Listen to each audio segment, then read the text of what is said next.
Hey, this is how you can have Minitab and our course open at the same time. So what I have is our course here on the right, and I have Minitab opened over here.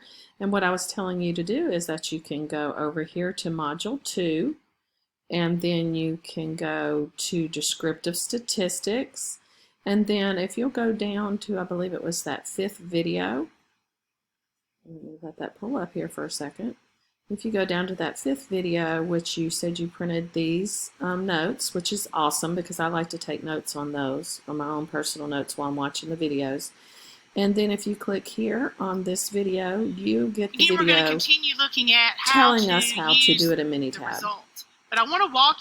So she's going to walk you through that, but just real quickly, all you'll do is you'll have a data in a column, and you will click Stat, Basic Stats, display your descriptive statistics, and then you select your variable, whatever variable's in that box there, and click Select, and then click OK.